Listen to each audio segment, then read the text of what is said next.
Uh, let's proceed Juvenile Delinquency and Juvenile Justice System, Module 1. Juvenile Delinquency of Code of Hammurabi, historical background of juvenile delinquency and juvenile justice system. Code of Hammurabi represents the earliest known comprehensive framework that societies use to regulate behavior and administer punishment for those who violated its rules. So sa mga Code of Hammurabi, mo ni siya ang violated sa mga bata na to fix herself, known as Code of Hammurabi, known as Lex Talionis, which advocates for retributive justice in the form of an eye for an eye. In 1641, stubborn child law. It is authorized the punishment of death for children who defied their parents. This law was influenced by the Puritans' belief and addresses social wrongs would invite divine wrath upon the entire colony. They also held the belief that children were inherently sinful and should submit to the authority of adults with engaging the hard labor.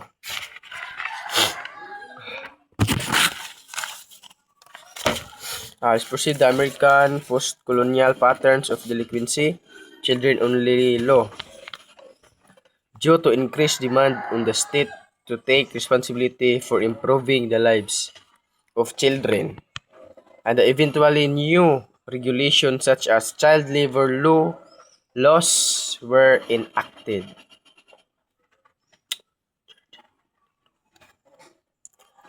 Kana mga batas sa mga bata, mga underage. 1916, Keating-Owen Act.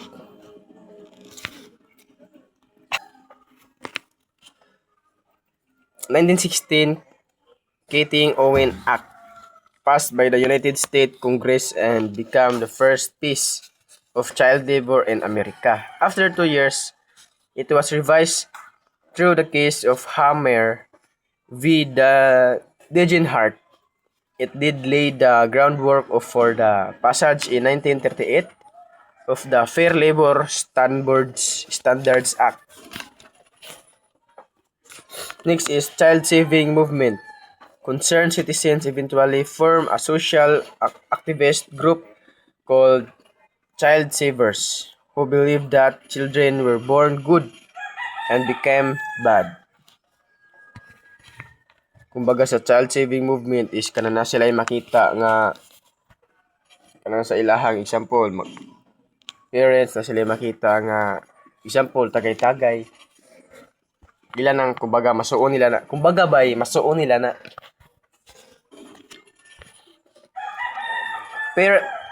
parents par patria. During the heights of child savers, this doctrine was created. It is the right and responsibility of the government to take care of minors and others who cannot legally take care of themselves. So ang parents patria is mo ni sila ang kanang example. Example is DSWD. Kanang ginakuha nila ang mga bata nga wala na parents if kanang pinasagdan or kanang dili nila kaya, example badyaw. Next, 1818, a committee reports listed juvenile delinquency as a major cause of pauperism, the first public recognition of the term juvenile delinquency. The first public recognition. 1899, the Illinois legislature passed a law creating a juvenile court that became a cornerstone for juvenile justice throughout the United States. naabot ay ginatawa nga 4Ds of juvenile justice during the last half of the 20th century. One is the institutionalization, and number 2, diversion, 3, due process, and 5, discriminalization. Three factors that have been traced earlier has youth services programs. First, the police-based nature of the program. Second, the use of counseling in the law enforcement setting, and the skills. Third, the skills approach to training and treatment. House of Corrections for Juvenile Delinquent, Bridewells. It was the first house of correction in England. They confined both children and adults considered to be idle of disorderly. Hospice of San Michael or Saint Michael. This was established in 1704. John Howard or Farmer brought to England from Rome a model of the first institution for treating juvenile offenders. He was often truth of as the father of prison reform. Si John Howard, the first institution for treating juvenile offenders is and also known John Howard are the father of prison reform. And House of Refuge, it was situated in New York in 1825. It was open to house juvenile delinquents who were defined in its charter and youths convicted of criminal offenses or inevagrancies. Significant cases concerning juvenile delinquency. Breed versus Jones. It recognized that a juvenile cannot be adjudicated in a juvenile court and then tried for the same offense in adult juvenile court. Kumbaga, dili sila, example is kanang pareha sila gi buhat nga krimen, offense. Example is theft. Kailangan kung madakpan na po na sila, dili na sila pwede kasuhan o another theft. Example na to double kuha na sila double jeopardy. Kent versus United States has provide the procedural requirements for waiver to criminal court.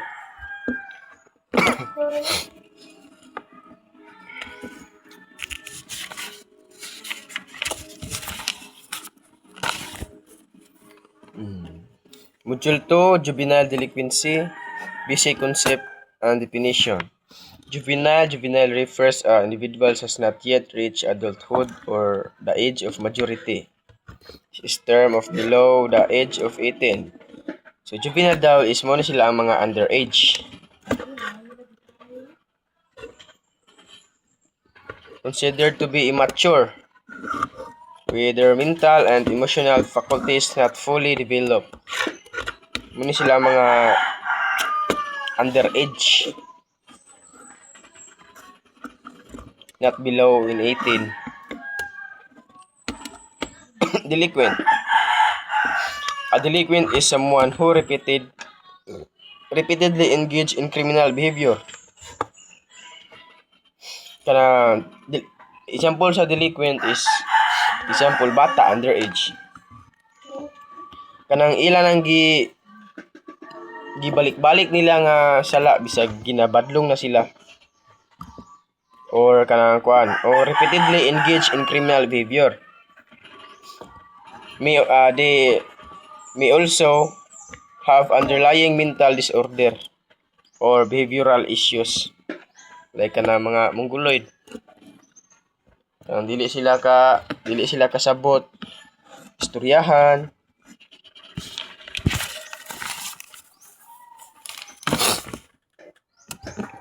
Juvenile delinquency.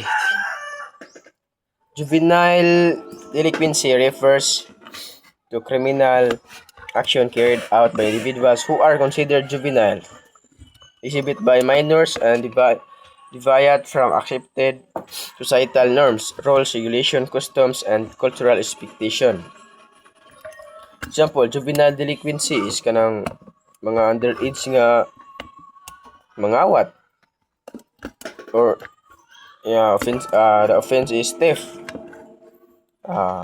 taking things not with you.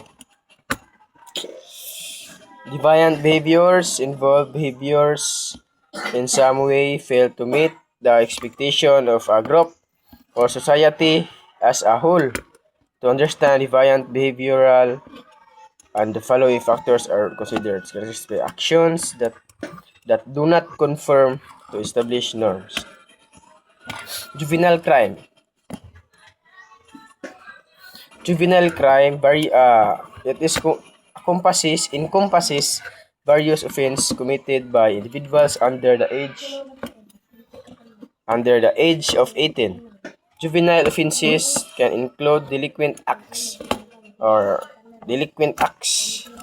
without would be considered crimes if committed by adults. Example, if you commit the offense of theft, your charge case is theft, not robbery. Kumbaga sa binisayo na to o tinambanon, ang juvenile crime if unsa imong mabuhat nga sala, mo po na imong i-charge sa imuha nga sala. Example, theft. So theft imong kaso.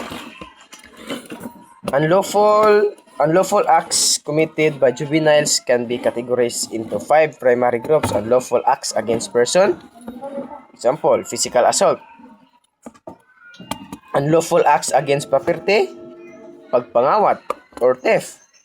Drug and alcohol offenses, pag-enter sa tagay-tagay, tambay. Offense against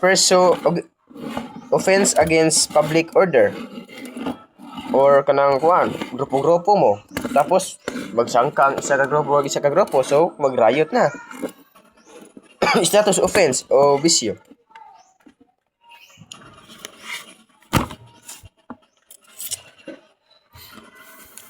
Stage of delinquency: emergence.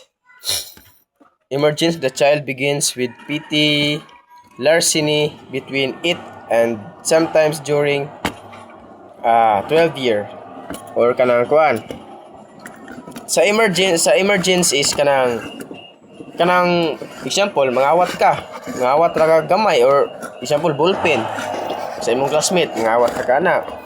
Then sa exploration, he or she sa exploration is kanang dinagko na imong kawaton, like musulod na kag tindahan nga dili inyo musulod na kag property, ang mga dinagko na imong kwaon ba, muna siya ang exploration. Ang exploitation, at age of 13, there is substantial increase in variety and seriousness.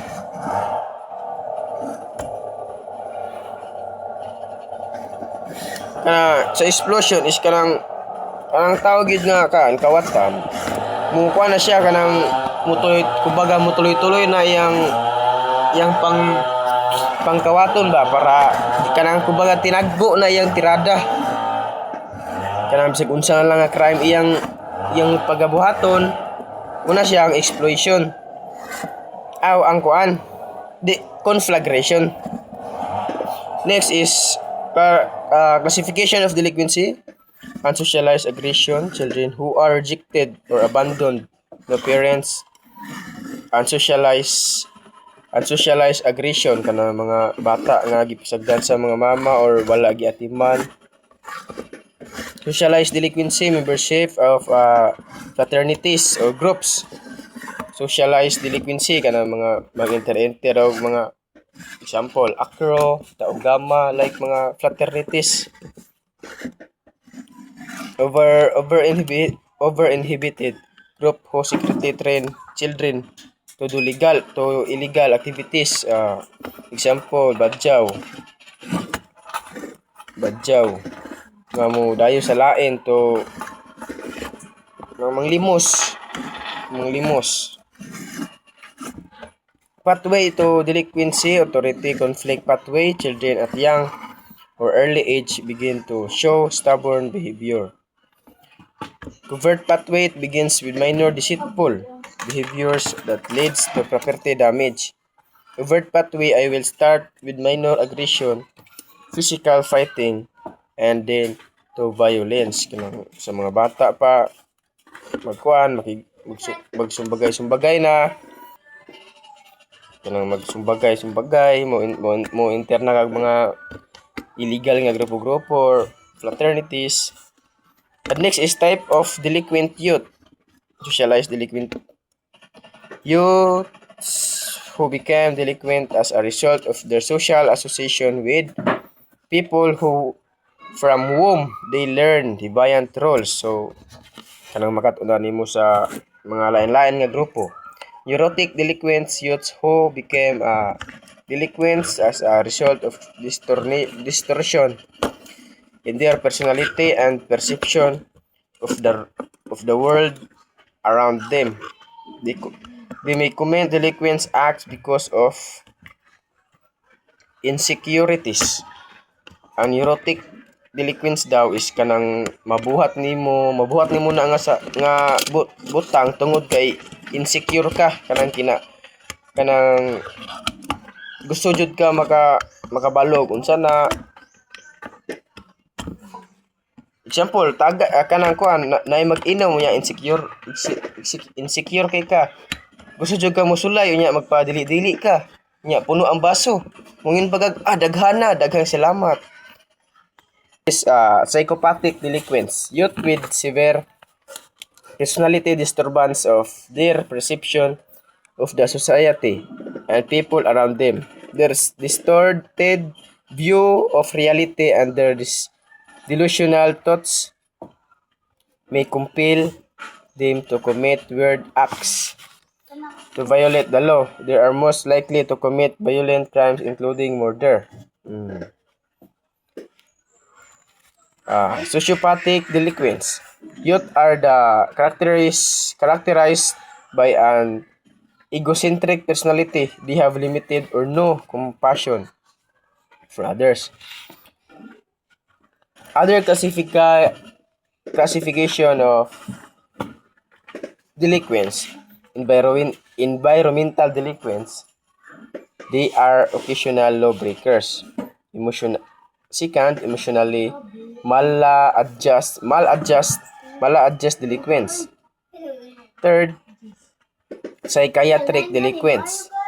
Fourth, occasional delinquents. Fifth, maladjust delinquents. Sixth, gang delinquents. So, gang is frequently associated with groups in socially disorder and deteriorated inner city neighborhood. Kung muapil kag mga ganggang, example is kanang intriga-ganggang, lagi na dili na mawala mga riot, away diri, away dito. Muna sila by groups. Youth gang itself forming first leadership. Typically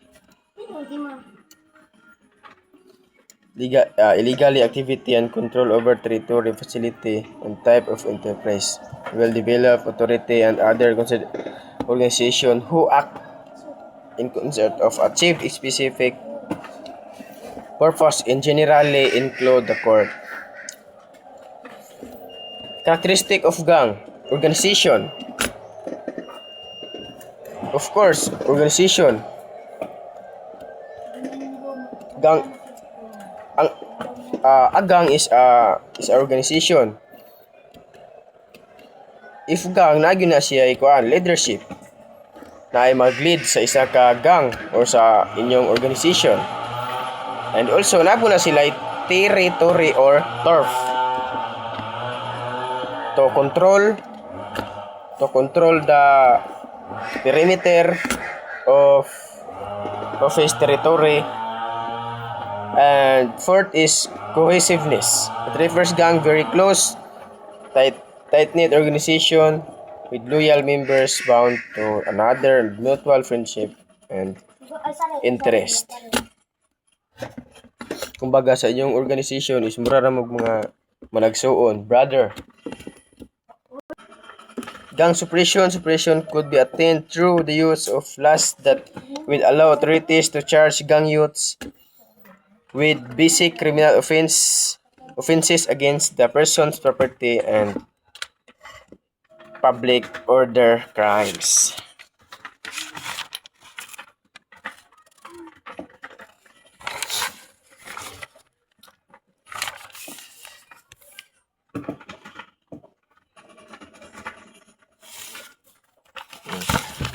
Dirita sa kuan sa module 5. Module 5 next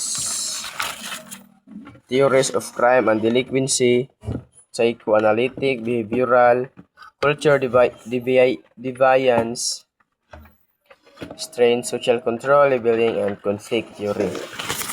So dirita sa ka Robert Strain theory. First, innovation, individuals who accept socially approved goals but not necessarily the socially approved means. Retreatism, those who reject socially approved goals. That means for acquiring them.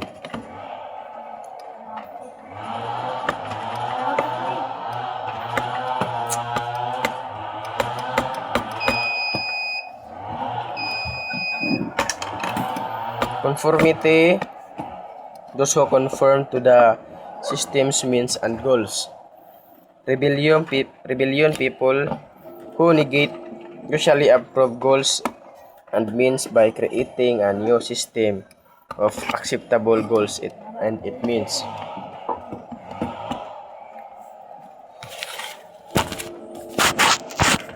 Three types of delinquent gang by Cloward and Olin. The criminal gang emerge areas where conventional as well as non-conventional values of behavioral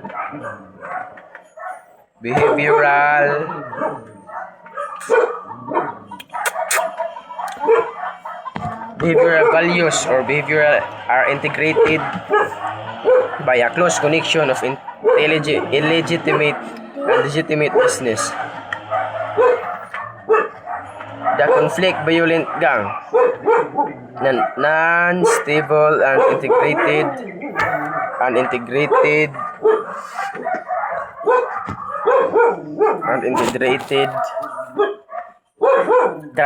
characterized by absence of criminal organization, resulting instability.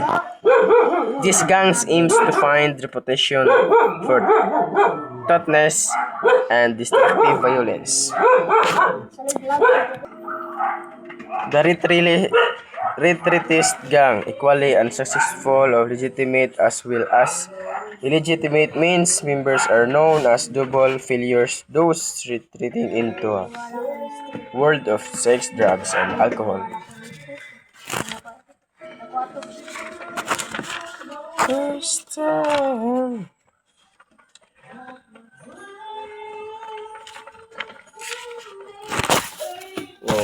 So proceed module 6, female delinquency theories. Lombroso and Ferreros atavistic girl. The female offender, Cesar Lombroso and William Ferrero applied to female the principle of Lombroso's earlier work on the female, the criminal, the male criminal. The female, just like the atavistic nature of male criminals, are also seen as a biologically inferior and distinct to non-criminal women. They believe that women are lower on the evolutionary scale than men and therefore closer to primitive origins. According to them,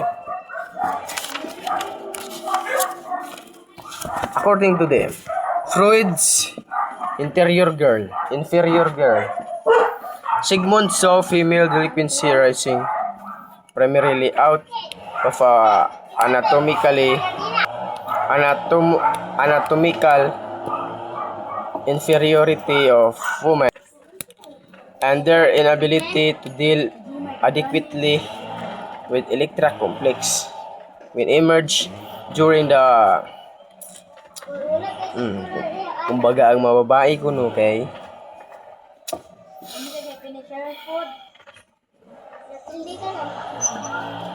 sexual love and parents of opposite sex.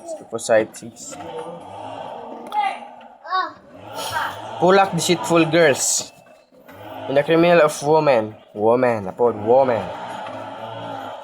published in 1950, Otto Pulak argued that women are actually as criminal as men, but their criminality is hidden or masked. The masking of crimes and delinquencies is a result of natural psychological differences in senses as well as the tendency of male to overlook or excuse offenses by women. And Pulak's he believed that the psychological nature of women makes them more deceitful than men. With less physical strength than man, women must resort to indirect or deceitful means to carry out crimes or to vent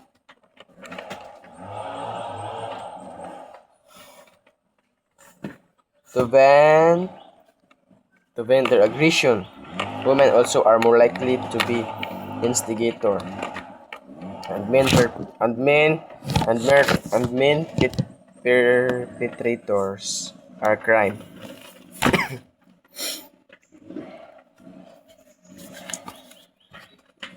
Marxist feminist theories. Feminist theories combine the notion or patriarchal male dominance in the home and interpersonal relationships with male control of the means of production.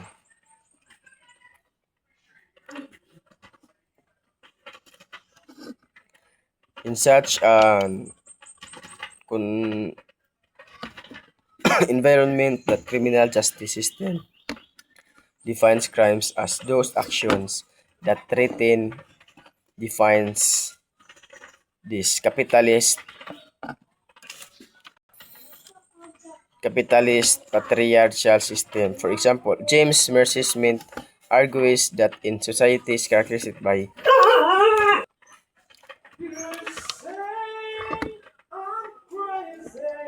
male owners of managerial capital control workers and men control women, those under patriarchal capitalism, women experience double marginality. Women are subordinate to both capitalists and men versus that girls are less likely. Delinquencies are three reasons. Most crimes are masculine in the nature. Physical strength, aggressiveness, and external proofs of achievement.